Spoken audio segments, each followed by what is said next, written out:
I'm Elaine Cooper, 27 years old, and I never expected to hear from my father again after he walked out 3 years ago.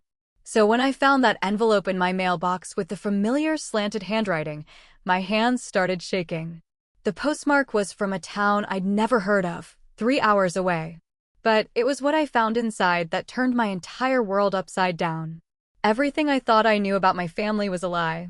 Before I tell you what was inside that envelope that changed everything, let me know where you're watching from in the comments, and hit subscribe if you want to hear more stories about family secrets that should have stayed buried. Growing up, I was the quintessential daddy's girl. My father, Martin Cooper, was my hero. He took me fishing on Saturday mornings, patiently helped with my math homework even though he was tired from work, and taught me how to drive in empty parking lots before I was legally old enough for a permit. I still remember how he'd grip the dashboard dramatically whenever I'd brake too suddenly, making me laugh despite my nervousness behind the wheel.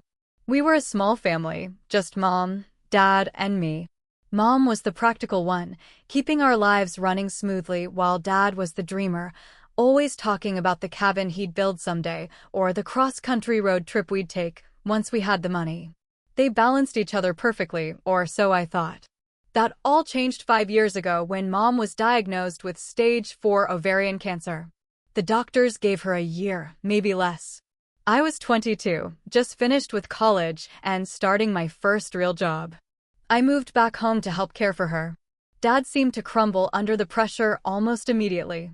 The man who had been my rock throughout childhood suddenly became a ghost in our own home. "He's dealing with it in his own way," Mom would say when he missed another chemo appointment or came home late smelling of whiskey.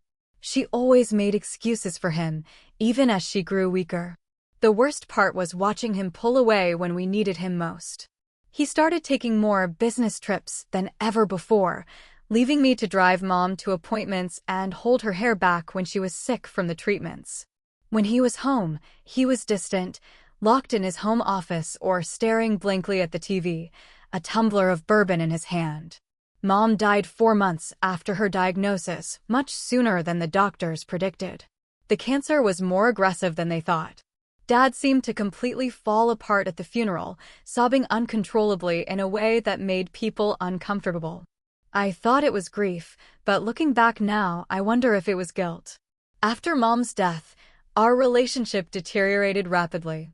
He drank more, worked longer hours, and when we did talk, it often ended in arguments.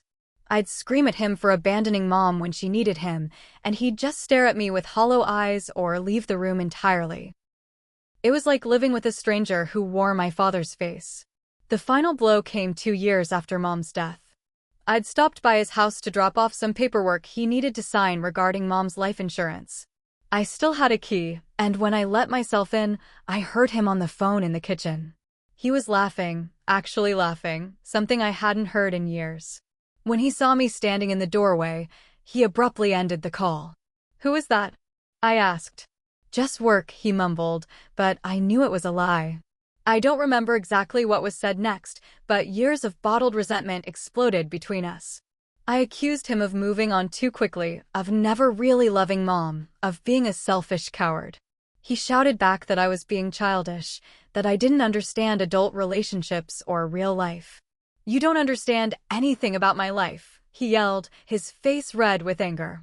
Those were the last words he said to me before grabbing his keys and slamming the door.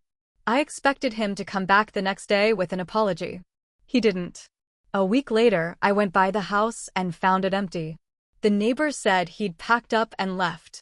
No forwarding address. No goodbye. Nothing. The first year, I tried to find him. I called distant relatives, his old coworkers, even hired a private investigator for a while until the money ran out. Eventually, I stopped looking. Birthdays, holidays, anniversaries of Mom's death, all passed without a word from him. After the second year, I accepted that he was gone for good. I built a new life for myself. I landed a job as a junior editor at Morgan and Hunt Publishing. I made new friends, found a cute one-bedroom apartment that I decorated exactly how I wanted, and adopted a cat named Fitzgerald. I convinced myself I was better off without a father who could abandon his only child so easily. Then came that Tuesday morning, exactly 3 years and 2 months after he walked out. I was running late for work, rushing out the door with a travel mug of coffee, when I noticed the mail carrier had just delivered to our building. I probably would have left it until the evening, but something made me stop and check my box. Bills, junk mail, and a plain white envelope with handwriting I recognized immediately. My father's distinctive slant, the way he made his E's with an extra flourish. No return address, just my name and apartment number written in his familiar blue ink. The postmark showed a town called Mapleton, about 3 hours north. I'd never heard of it before. I stood frozen in the lobby, staring at that envelope like it might explode. After 3 years of silence, why now? What could he possibly have to say that I would want to hear? I almost threw it away unopened. Almost. Instead, I called my boss, Catherine Morgan, and told her I'd be late. Then I went back upstairs, sat at my kitchen table, and stared at that envelope for another 20 minutes before I finally worked up the courage to open it. The envelope was heavier than I expected. Inside was a folded letter and what felt like a photograph. I pulled out the letter first, my heart pounding so hard I could feel it in my throat. "Dear Elaine," it began, in that familiar handwriting that once wrote notes in my lunchbox and signed my report cards. "I know I don't deserve your forgiveness, or even your attention after disappearing from your life. There's no excuse for what I did. I was a coward, and I'm sorry. More sorry than you could ever know." I paused, taking a deep breath. This beginning felt rehearsed, like something a therapist might have told him to write. I continued reading. "I've been sober for 2 years now. Part of my recovery is making amends where possible, though I understand if you want nothing to do with me. But before you make that decision, there's something you need to know. Something I should have told you and your mother years ago." My hands started to shake as I turned to the second page. "I have another family, Elaine. A wife named Diana and a daughter, Lily, who just turned 15.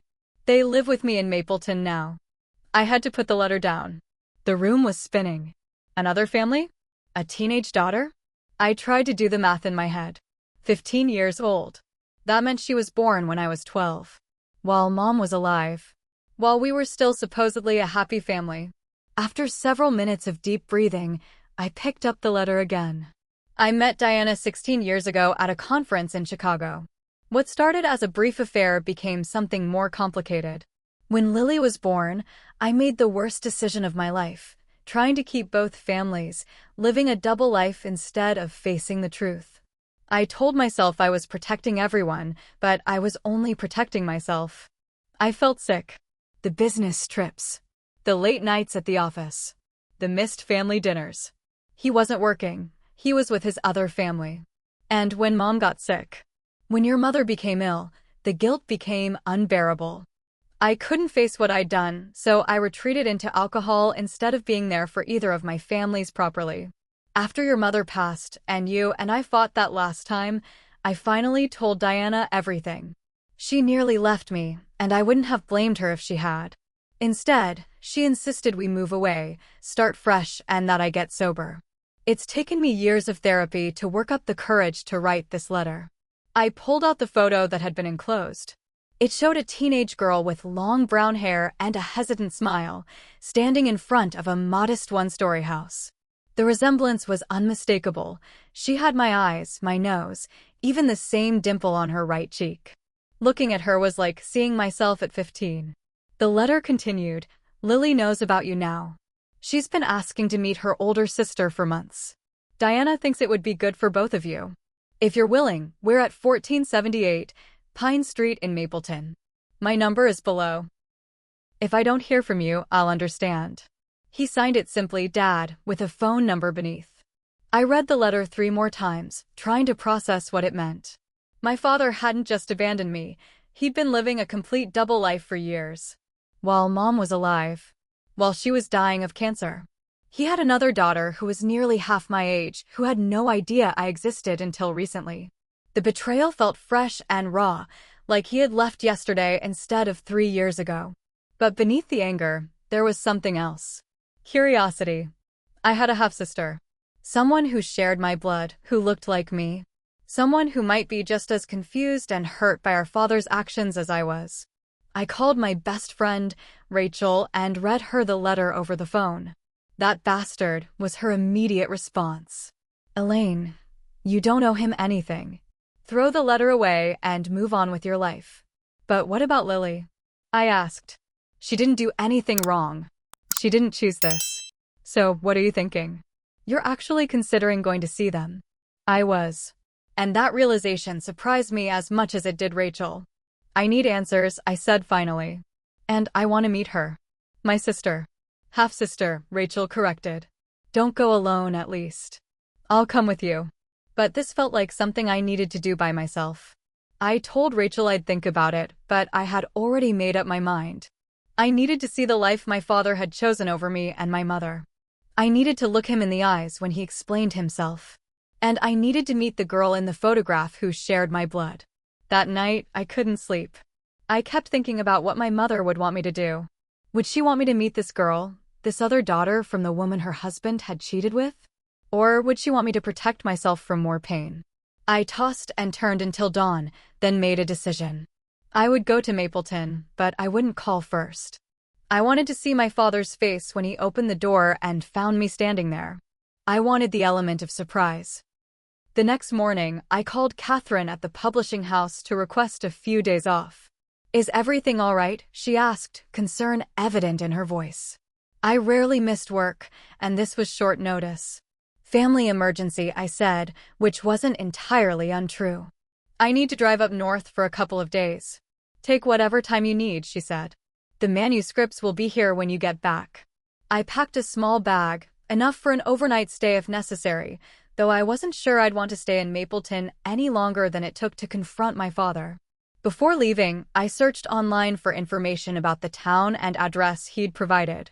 Mapleton was a small community, population just under 10,000, nestled near the mountains. The kind of picturesque place that appeared on postcards and in heartwarming Christmas movies. I found property records confirming that Martin Cooper had purchased a house at 1478 Pine Street 2.5 years ago, right after he disappeared from my life. I also searched for Diana Cooper but found little information. There was a Diana Cooper listed as a teacher at Mapleton Elementary, but no photo to confirm if this was my father's other wife. The thought made my stomach turn. Had they actually gotten married? Was she his legal wife now? Or had he been legally married to her all along, making my mother the other woman, without her knowledge? I left early the next morning, my GPS set for Mapleton. The 3-hour drive gave me too much time to think, to rehearse what I would say. Should I be cold and businesslike? Should I let my anger show? Should I focus on meeting Lily and ignore my father as much as possible? As the landscape changed from city to suburbs to rolling countryside, memories of my childhood kept surfacing. Dad teaching me to ride a bike in the park, his hand steady on the seat until I found my balance.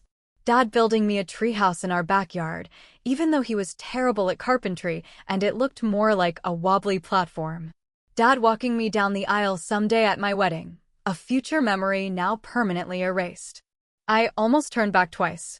Once at a gas station about halfway there, when panic seized me so strongly I had to sit in my car for 20 minutes, practicing the breathing exercises my therapist had taught me after Mom died. The second time was just at the Mapleton city limits, where a cheerful sign welcomed visitors to the friendliest town in the valley. I pulled over at a scenic overlook and called Rachel. "I'm almost there," I told her. "I don't know if I can do this." "You can," she said firmly.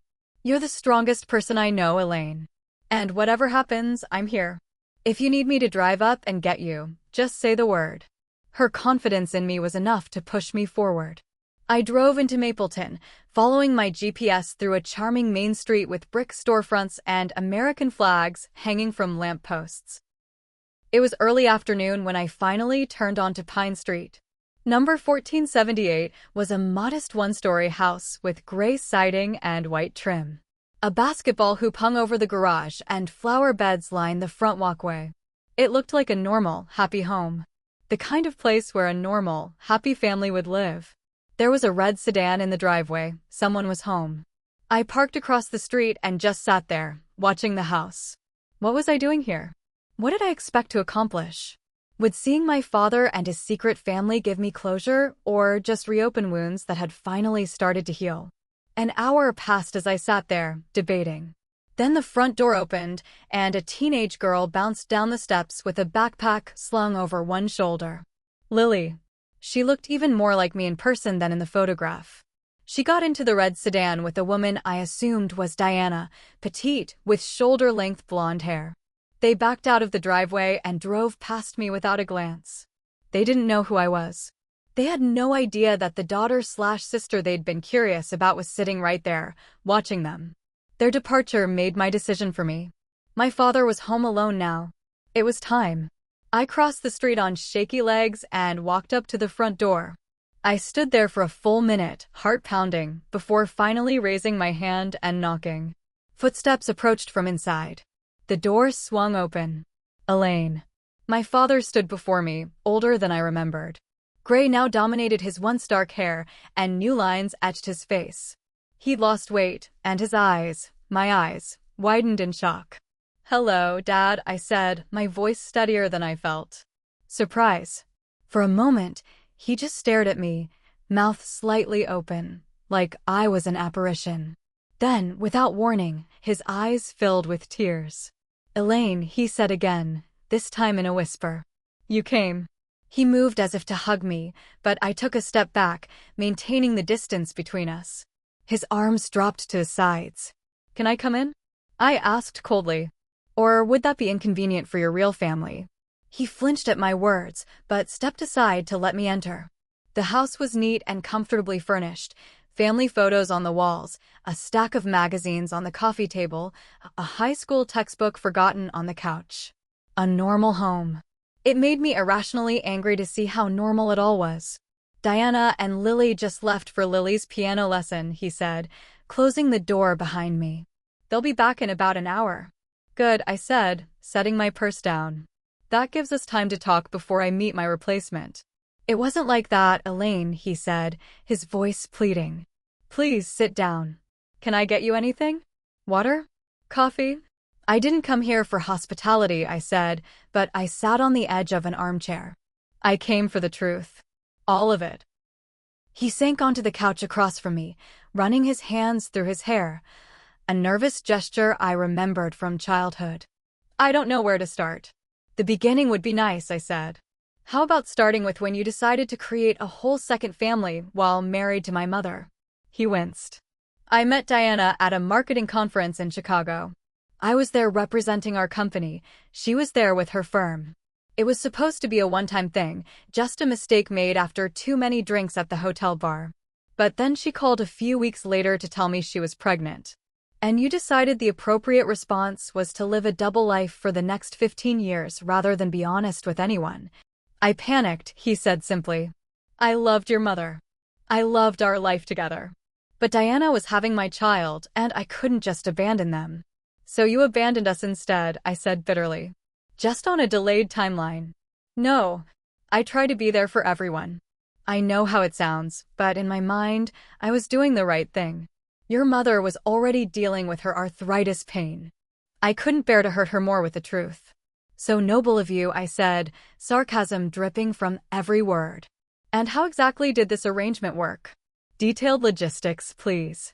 He explained how he'd set up a system of business trips and late meetings to cover his time with Diana and Lily. Diana had believed he was divorced when they met, and by the time she learned otherwise, she was already deeply in love and pregnant. They moved to this small town, away from anyone who might know his real situation, and he commuted back and forth, building a life in segments. "Diana thought we would be together properly someday," he said quietly. "I kept promising her that I was working up the courage to ask for a divorce, but I never did. Years passed, and we settled into a routine. I had 2 separate lives, and somehow I managed to convince myself it was sustainable. Until Mom got sick," I said. His face crumpled. "When your mother was diagnosed, everything fell apart. I couldn't maintain the deception anymore, but I also couldn't face what I'd done. So I started drinking instead. I'd drive to a hotel parking lot and sit there for hours, too ashamed to go to either home. You missed her final chemo appointment, I said, remembering the disappointment on Mom's face when I told her Dad had called with a work emergency. Where were you really? With them. He nodded, unable to meet my eyes. Lily had a school play. I'd already missed so many of her events. Diana was furious with me for being so absent from Lily's life. The irony was, both families thought I was prioritizing work over them, when really I was trying to split myself between two homes. Before he could continue, we heard a car in the driveway. My father glanced nervously at the door. They're back early, he said. Elaine, please, try to remember that Diana didn't know the full truth either. And Lily is innocent in all this. The front door opened, and Diana entered first, stopping short when she saw me. Recognition dawned on her face immediately. My father must have shown her photos of me. Elaine, she said softly. You're here. She was younger than I'd expected, probably about 10 years my father's junior, with kind eyes and a hesitant smile. Behind her, Lily peered around curiously, her gaze locking onto mine with the shock of recognition. You look just like me, she blurted out, then blushed. Or you look just like me, I replied automatically. I was here first. An uncomfortable silence fell over the room. My father stood, awkwardly making introductions, as if this were a normal family gathering. Diana, Lily, this is Elaine, my daughter.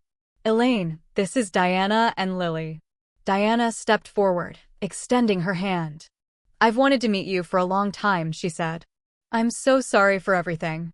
I shook her hand briefly, unsure how to feel about this woman who had unknowingly shared my father with my mother for years. Was she a victim like Mom and me, or an accomplice to his deception? Dad just told me you didn't know he was married, I said. Is that true? She nodded, glancing at my father with an expression I couldn't read. Not at first. By the time I found out, Lily was 2 and she trailed off.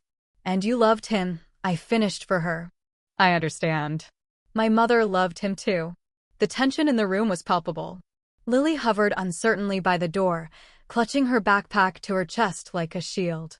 Are you staying for dinner? She asked hopefully. Mom made lasagna last night and there's leftovers. The simple, teenage question caught me off guard. I hadn't planned to stay that long, but looking at Lily, this girl who was my sister, who had my father's chin and my grandmother's eyes, I found myself nodding. Sure. I'd like that. Dinner was surreal. We sat at their kitchen table, passing garlic bread and salad, making strained small talk about my job, about Lily's school, about Diana's work as an elementary school teacher. My father said little, watching nervously as his two worlds collided over pasta. Lily was the most natural, asking me questions about my life in the city, telling me about her piano lessons and her dream of attending Juilliard someday. Dad said you used to play violin, she said eagerly. Do you still? I stopped after high school, I said, glancing at my father. Mom wanted me to continue, but I was busy with college. Your mother was so proud when you played in the state competition, my father said quietly. She recorded every performance. The mention of Mom changed the atmosphere instantly. Diana looked down at her plate, and Lily glanced between us adults, sensing the tension. Did she know about us? Lily asked suddenly, addressing her question to me rather than her father. Lily, Diana said warningly. No, I answered honestly. She never knew. When did you know Mom? Lily persisted, turning to Diana. When did you find out Dad was married to someone else? Diana shot a glance at my father, who nodded slightly. I found out when you were about 2, she admitted. Your father left his wedding ring in the bathroom during a visit. When I confronted him, he confessed that he had another family. And you stayed with him. I couldn't keep the judgment from my voice. I was a single mother with a toddler, Diana said, a hint of defensiveness creeping in. I loved him, and he promised he would eventually leave his wife. She stopped, horrified, as she realized what she'd said. Eventually leave his wife, I repeated. Meaning my mother, who at that point had no idea any of you existed. I didn't know she was sick, Diana said quickly. When Martin told me about her cancer diagnosis, I insisted he spend more time with her with you. I had no idea he was hiding from both families instead. My eyes were drawn to a framed photograph on a side table. My father with his arm around Diana, a young Lily between them, all smiling at the camera in front of what looked like a carnival. The date stamp in the corner showed it was taken 7 years ago, right when Mom was undergoing her most intensive treatments. I'd spent that weekend alone with her in the hospital while she vomited continuously from the chemo. Dad had claimed he was at a mandatory company retreat. Something inside me snapped. "You were with them," I said, turning to my father, my voice dangerously quiet. "When Mom was in the hospital, when she needed you most, you were playing happy family with your secret wife and daughter." "Elaine," he began, but I was beyond listening. "Do you have any idea what it was like?" I stood up so abruptly my chair fell backward, clattering on the kitchen tile. "Do you know what it's like to hold your mother's hand while she cries in pain, wondering why her husband isn't there? Do you know what it's like to lie to her face, to tell her that you're just busy with work, that you still love her, when you're really building a whole other life?" My father seemed to shrink in his seat, but I couldn't stop the torrent of words now that they'd begun. "She defended you. Every time you missed an appointment or came home late smelling like another woman's perfume, she made excuses for you. Your father works so hard for us, Elaine. He's just dealing with stress his own way, Elaine. She loved you until her last breath, and you couldn't even give her the dignity of the truth." Lily was crying now, silent tears streaming down her face. Diana had gone pale, her hand over her mouth. My father just sat there, absorbing each word like a physical blow. "Do you remember the night Mom had to go to the emergency room?" I continued, my voice shaking with rage. "She couldn't breathe. The cancer had spread to her lungs. I called you 17 times.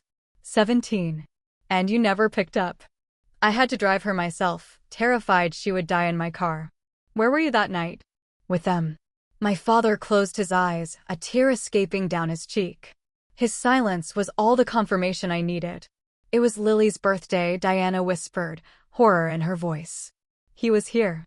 I had no idea. "Of course you didn't," I said bitterly. "That was his specialty, making sure no one had the complete picture except him." "I never meant to hurt anyone," my father finally said, his voice barely audible. "That's the problem, Dad," I shouted. "You never meant anything. You just let life happen and made choices based on whatever was easiest in the moment. You chose yourself over and over and over again." "I didn't know how to face it," he said, a plea in his voice. "I knew I'd hurt everyone, no matter what I did. So I tried to maintain both worlds as long as I could. When your mother got sick, the guilt was unbearable. I couldn't face what I'd done to her to you. So you drank instead," I said flatly. "You abandoned us when we needed you most because you couldn't handle your own guilt." "Yes," he admitted, dropping his head into his hands. "I was a coward. The worst kind of coward." Diana was looking at my father like she was seeing him for the first time. "You told me you were with them when Catherine was sick," she said slowly. "You said you were making up for lost time, taking care of her. But Elaine is saying you weren't there either." My father couldn't meet her eyes. "I'd drive halfway, then stop at a hotel or a bar. I couldn't face either of you. The guilt was. I couldn't bear it." Diana stood up suddenly. "Lily, go to your room, please." "But Mom," Lily protested. "Now, Lily." Lily looked between all three adults, her face streaked with tears, then fled upstairs. We heard a door slam. When she was gone, Diana turned to my father, her expression hard. "You told me you'd come clean about everything in therapy. You said there were no more secrets." "I have come clean," he insisted. "Everything I've told Elaine today, I've talked about in therapy. Ask Dr. Brennan." "Except you left out the part where you abandoned your dying wife and daughter," Diana said coldly. "You let me believe you were with them when Catherine was sick, that you'd done the right thing in the end. That was the only reason I agreed to stay with you, to move here and start over." The realization hit me. Diana hadn't known the full extent of his betrayal either. She'd been fed a version of events that painted my father in a more sympathetic light, that allowed her to believe he'd at least been there for Mom at the end. "He wasn't there," I said, addressing Diana directly now. "He missed her final days. He was so drunk at the funeral that my uncle had to drive him home. Afterward, he just checked out. Emotionally, physically. He was a ghost in our house for 2 years before he disappeared completely." Diana turned to my father, disgust evident on her face. "Is this true?" He couldn't speak, just nodded once, shoulders slumped in defeat. Our entire relationship has been built on lies, she said, her voice breaking. 15 years, Martin. 15 years of lies. I'm sorry, he whispered, the words sounding hollow in the kitchen silence. I'm so sorry. Sorry doesn't change what you did, I said, gathering my purse from the counter. Sorry doesn't bring Mom back. Sorry doesn't give me back the 3 years I spent wondering what I'd done to make my father abandon me. Elaine, please, he begged, standing up. I know I don't deserve forgiveness, but please don't leave like this. We can talk more. I want a chance to make things right. I looked at him, really looked at him for the first time since I'd arrived. The father I'd adored as a child, who'd taught me to fish and drive and laugh, was gone. In his place stood a broken man, a liar who'd hurt everyone who loved him because he was too weak to face the consequences of his actions. There's nothing more to say, I told him, my voice suddenly calm. I came for the truth, and now I have it. I don't hate you anymore, Dad. That would require me to care. I turned to Diana. I'm sorry. I didn't come here to blow up your life. She shook her head. No, I needed to know this. Thank you for telling me the truth. Finally, someone in this family is being honest. I walked to the front door, my father trailing behind me, still pleading for me to stay, to talk more, to give him a chance to explain further. I tuned him out, focusing on the cool metal of the doorknob, the fresh air that hit my face as I stepped outside. Elaine.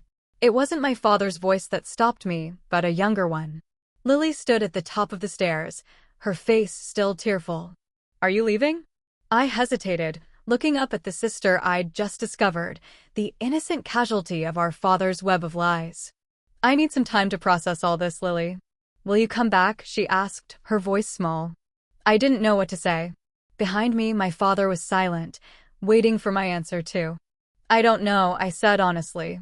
But this isn't about you. You didn't do anything wrong. She came down the stairs slowly, stopping a few feet away from me. Can I have your number? Maybe we could talk sometimes. Her request surprised me, but I found myself nodding. I took out a business card and scribbled my cell number on the back. Here. You can call or text me if you want.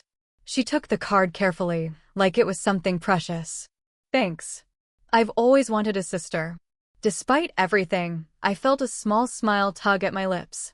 Me too, actually. I left then, walking to my car without looking back at my father. I felt strangely light, as if a weight I'd been carrying for years had finally been lifted. The truth, as painful as it was better than the uncertainty I'd lived with for so long. As I pulled away from the curb, I saw my father standing on the porch, watching me go. I didn't wave. Some bridges can't be rebuilt once they're burned. I couldn't face the 3-hour drive back home after the emotional confrontation, so I checked into a small motel on the outskirts of Mapleton. The Pinewood Inn was charmingly outdated, with wood-paneled walls and a floral bedspread straight out of the 1980s, but it was clean and quiet. I called Rachel as soon as I was settled in my room. How did it go? She asked immediately. Are you okay?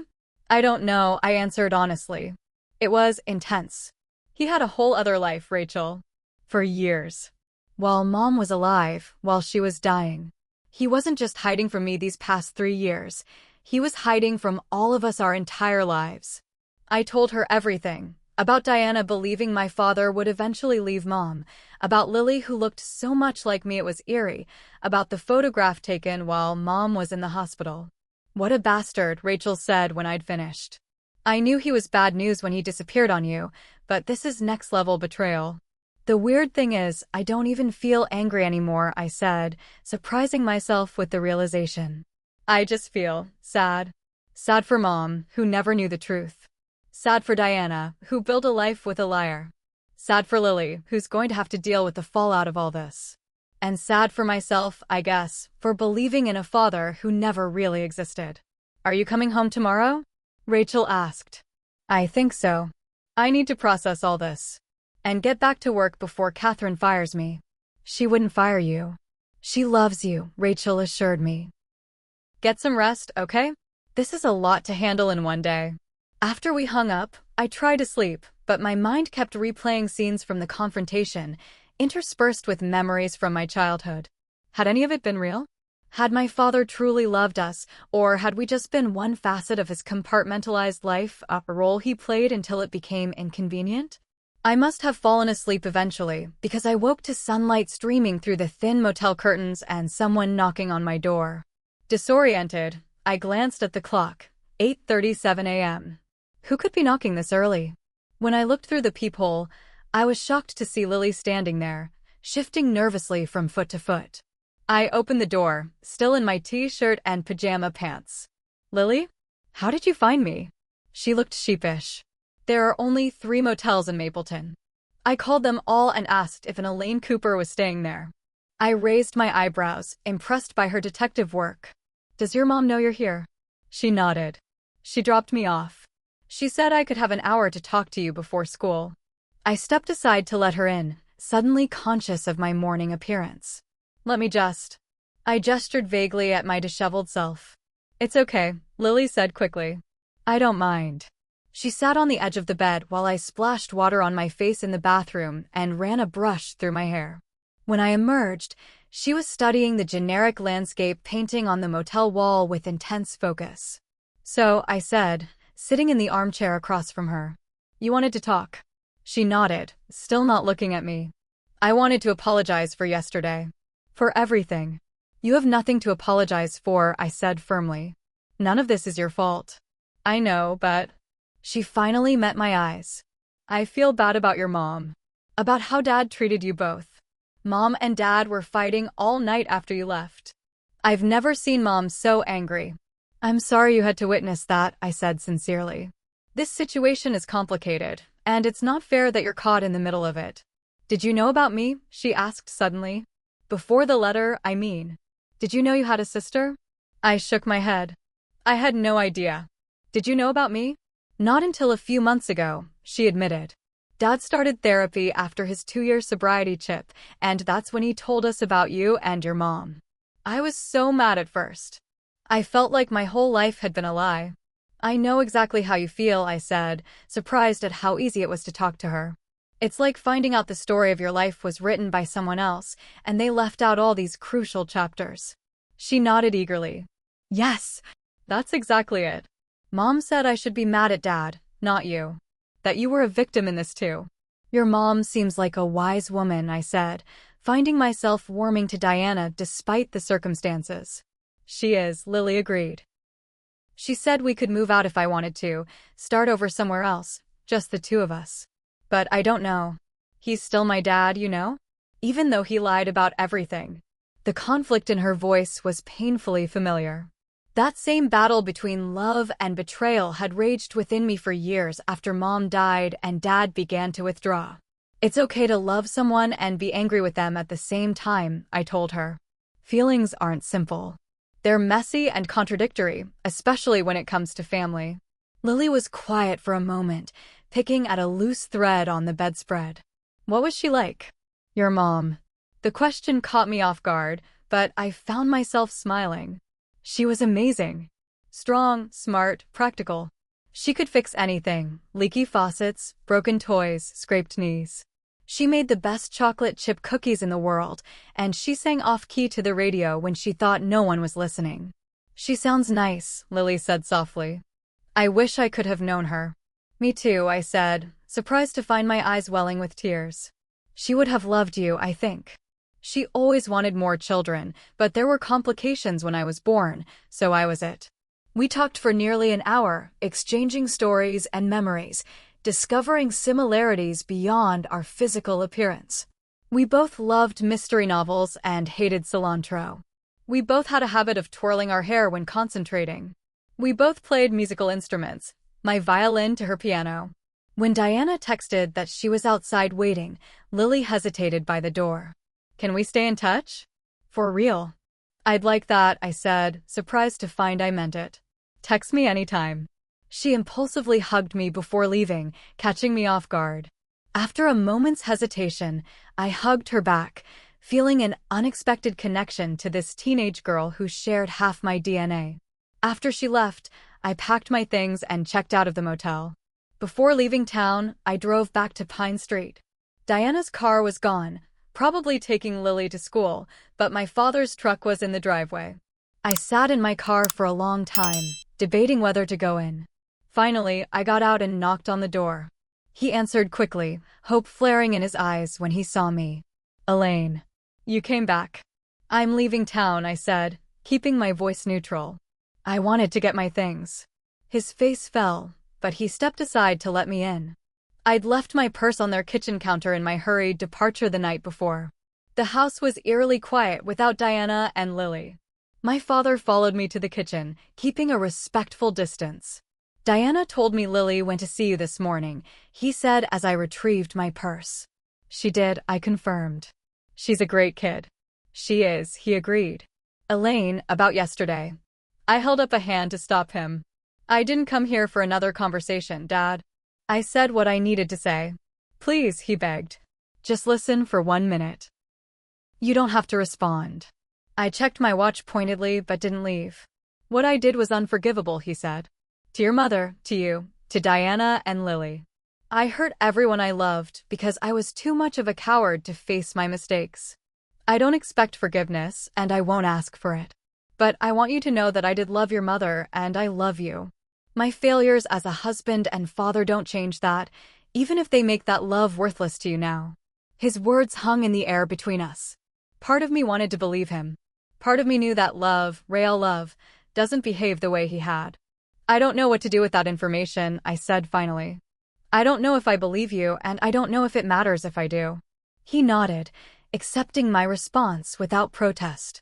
Will you stay in touch with Lily? Yes, I said, surprising myself with the certainty in my voice. She didn't ask for any of this.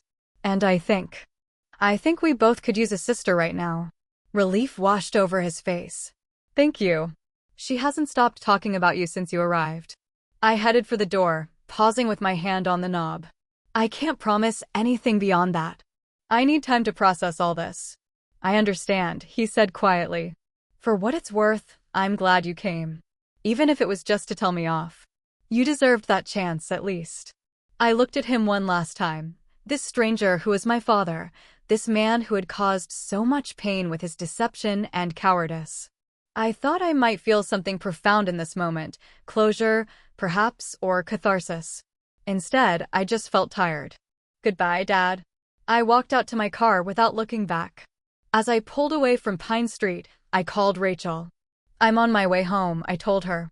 And I have a lot to tell you. Returning to normal life after the Mapleton confrontation was harder than I expected. I went through the motions at work, editing manuscripts and attending meetings, but my mind kept drifting back to my father's confessions and the half-sister I'd discovered. After a week of missed deadlines and obvious distraction, Catherine called me into her office. Elaine, I've known you for 5 years, she said, closing the door behind me. In all that time, I've never seen you this unfocused.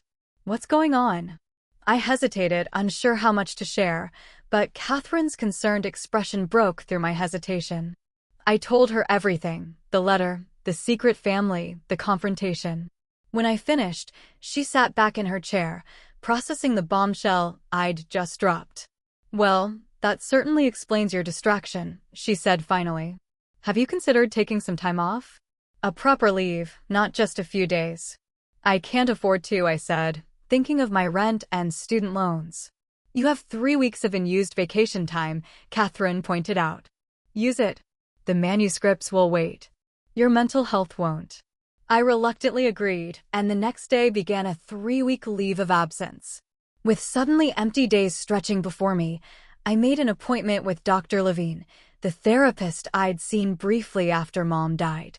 Family betrayal is one of the deepest wounds we can experience, she told me during our first session. Your father violated your trust on multiple levels, as a parent, as your mother's husband, as the man who was supposed to protect your family, not destroy it.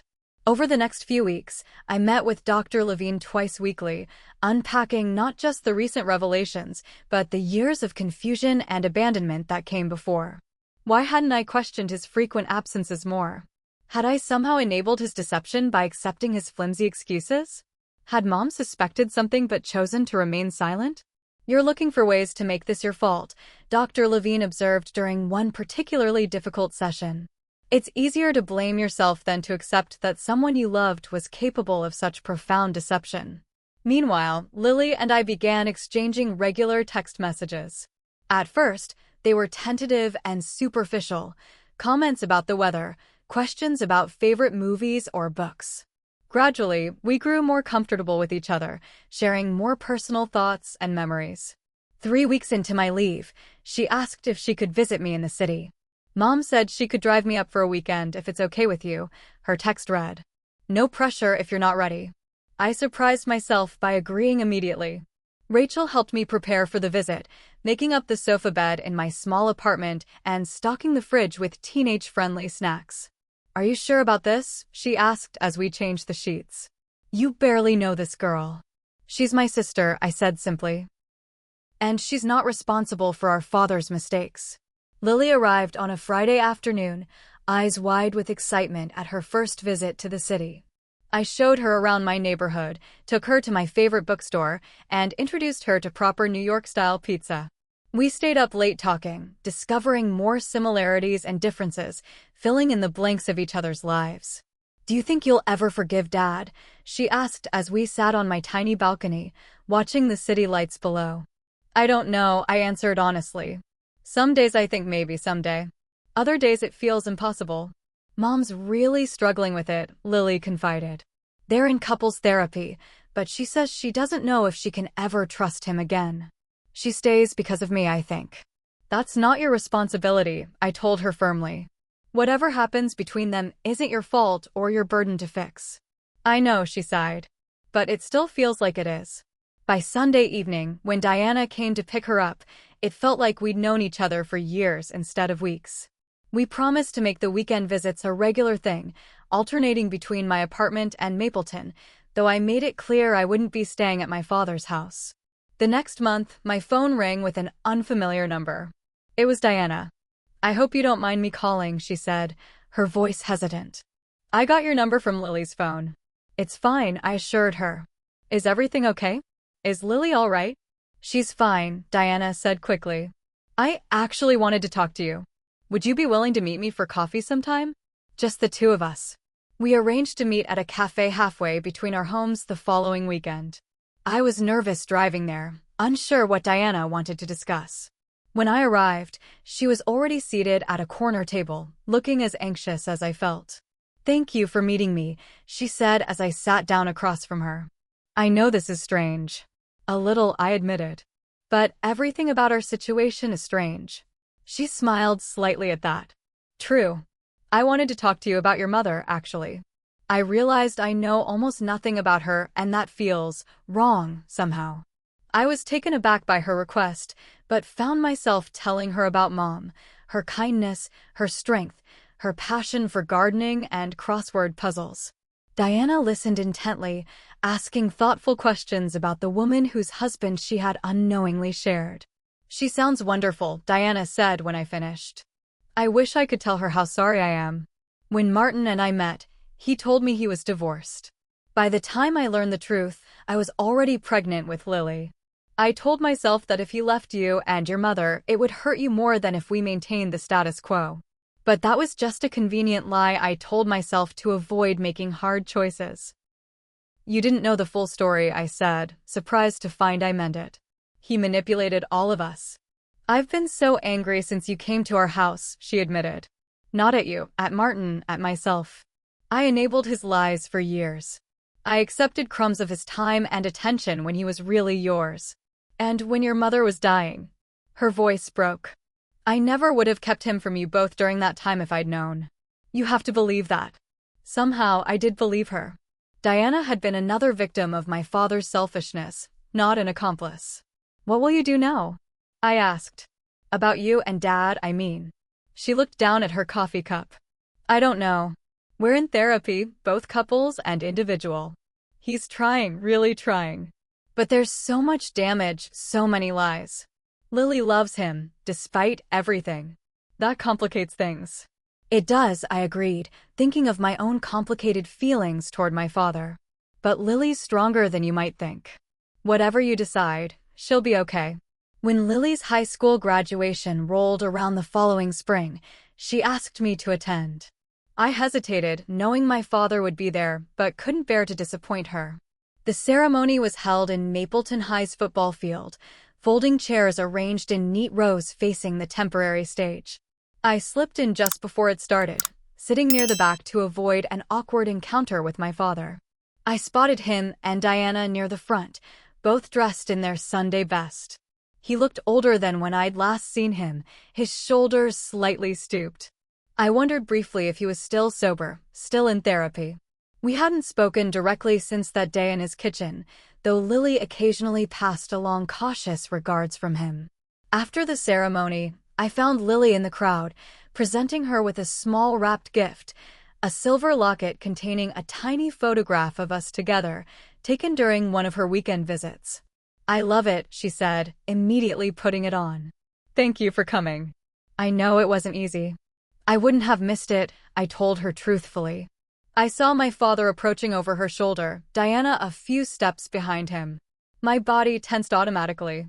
"Elaine," he said, stopping at a respectful distance. "It's good to see you." "Hello, Dad," I replied, surprised by how steady my voice sounded. An awkward silence fell between us. Diana stepped forward, saving us from the moment. "We're having a small reception at the house for Lily. Nothing fancy, just cake and punch. You're welcome to come if you'd like." I looked at Lily's hopeful face and found myself nodding. "I'll stop by for a little while." The reception was indeed small, just a handful of Lily's friends and their parents, plus a couple of older women I assumed were Diana's relatives. I kept to the periphery, making polite conversation when approached, but mostly watching Lily enjoy her moment. My father approached me as I was preparing to leave. "Thank you for coming," he said simply. It meant everything to Lily. I nodded, unsure what to say. "I don't expect your forgiveness," he continued. "I don't deserve it. But I want you to know I think about you and your mother every day. The pain I caused. I'll never forgive myself for it." "I don't hate you anymore," I said after a moment. "I thought I did, but I don't. I don't know if I'll ever truly forgive you, but I'm working on not letting what you did define me." Something like hope flickered in his eyes. "That's more than I deserve." "It's not for you," I said honestly. "It's for me. And for Mom. She wouldn't want me to carry this anger forever." Back in the city, I continued my therapy sessions with Dr. Levine, working through the complicated emotions surrounding my father's betrayal. I started a support group for adults who had discovered family secrets, finding comfort in sharing experiences with others who understood the unique pain of having your personal history rewritten. Lily started college that fall, choosing a school just an hour from my apartment. She came over regularly for dinner or laundry or just to talk. We developed our own traditions: Sunday morning brunches, holiday movie marathons, summer road trips to places neither of us had been before. My relationship with my father remained complicated. We saw each other occasionally at events related to Lily, her piano recitals, holidays when we were both invited. Our interactions were civil but distant. The easy closeness of my childhood was gone forever, replaced by a wary cordiality. Sometimes I caught him watching me with naked longing in his eyes, and I would feel a pang of something almost like grief for the relationship we'd lost. Diana and I developed an unexpected friendship. We met for coffee every few months, carefully avoiding discussing my father unless necessary. She eventually told me they had separated, though they hadn't divorced. She was dating again, cautiously. I was happy for her. 5 years after receiving that fateful letter, I found myself sorting through old photographs for a scrapbook project Lily wanted to make. I came across a picture of my father and me from a camping trip when I was about 10, both of us grinning widely, fishing rods in hand, the sunset painting the lake behind us gold. I studied his face in the photograph, trying to reconcile this happy father with the man who had maintained a double life for years, who had abandoned us when we needed him most. I couldn't make the two versions align, and maybe that was the point. People contain multitudes, the capacity for great love alongside terrible selfishness, for courage alongside cowardice. The letter that arrived that Tuesday morning 5 years ago had shattered my world, but from those broken pieces, I'd built something new, a relationship with a sister I never knew I had, a deeper understanding of myself and what I was capable of surviving. A life defined by my choices rather than my father's betrayal. Sometimes the most painful revelations can lead to unexpected gifts. That letter had brought destruction, but also creation. An ending, but also a beginning. And in the space between those 2 points, I had found my own path to healing. Have you ever discovered a family secret that changed everything you thought you knew? How did you handle it? Let me know in the comments below. And if this story resonated with you, please hit like and subscribe to hear more stories about family, forgiveness, and finding your way through life's unexpected challenges. Remember, healing isn't linear, and your journey is uniquely yours. Thank you for listening, and I wish you peace on whatever path you're walking.